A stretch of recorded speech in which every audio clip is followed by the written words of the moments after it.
नमस्कार दोस्तों, मोदी सरकार ने एक नया पेंशन प्लान का ऐलान कर दिया है जो कि है यूनिफाइड पेंशन स्कीम, जिसमें प्राइवेट सेक्टर्स, बैंक एम्प्लॉइज और पब्लिक सेक्टर कंपनीज के एम्प्लॉइज को ये क्लियरिटी नहीं है कि क्या ये प्रोविजन उनके लिए भी है या नहीं, जिसे आज की वीडियो में हम बिल्कुल क्लियर करेंगे। मैंने अपनी पिछली वीडियो में बताया कि टोटल 3 पेंशन स्कीम है, ओपीएस, एनपीएस अभी एग्जिस्ट करती हैं और एक नई स्कीम यूपीएस आई है जो कि 1 अप्रैल 2025 से लागू हो जाएगी।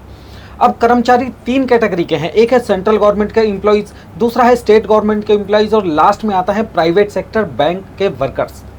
अब यहाँ पर मैं क्लियर कर देता हूँ कि ओपीएस सिर्फ और सिर्फ सरकारी एम्प्लॉइज के लिए थी, बेशक वो एम्प्लॉइज सेंट्रल गवर्नमेंट के हों या फिर स्टेट गवर्नमेंट के हों। लेकिन सरकार ने क्या किया कि जब 2004 में एनपीएस को लेकर आई तब ये स्कीम सभी सिटीजन्स के लिए ओपन कर दी, यानी कि एनपीएस सरकारी और प्राइवेट सेक्टर दोनों कैटेगरीज के एम्प्लॉइज के लिए है। इतना ही नहीं बल्कि एनपीएस में नॉन रेजिडेंट इंडियन यानी कि एनआरआई और आम जनता भी इस स्कीम में शामिल हो सकती है, अपना इन्वेस्टमेंट कर सकती है। दोस्तों, वीडियो आपको पसंद आए तो वीडियो को लाइक, शेयर और चैनल को सब्सक्राइब करना ना भूलें।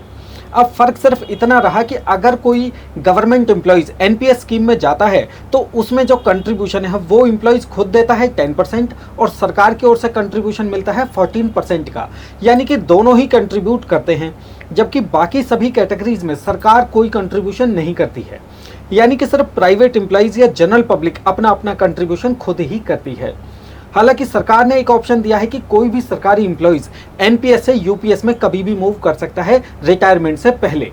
अब जब यूपीएस आया तो इसमें सरकार ने क्या बेनिफिट्स दिए, उनके बेस पर यह डिसाइड होगा कि क्या सरकार इन सभी बेनिफिट्स को प्राइवेट सेक्टर के एम्प्लॉइज के लिए भी देगी या नहीं। वो बेनिफिट्स क्या हैं? सबसे पहला बेनिफिट कि मिनिमम 50% एश्योर्ड पेंशन मिलेगी।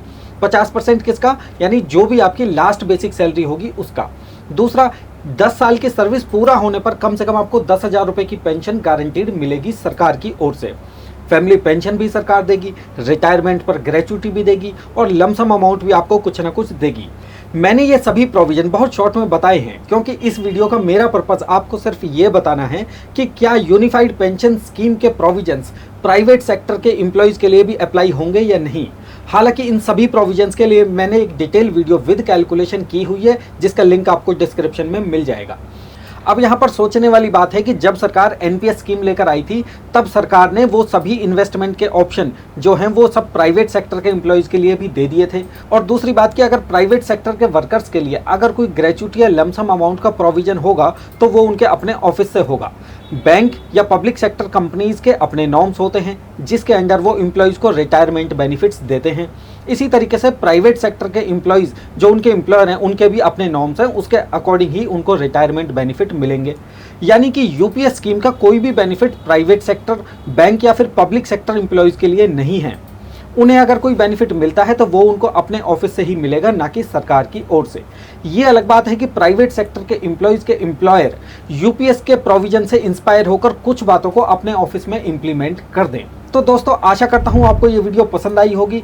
ऐसे ही और अपडेट्स के लिए हमारे इस वीडियोस को देखते रहिए, हमारे चैनल को सब्सक्राइब कीजिए और वीडियोस को लाइक और शेयर जरूर कीजिए। मिलते हैं आपसे अगली वीडियो में, तब तक के लिए अपना ख्याल रखिएगा। नमस्ते।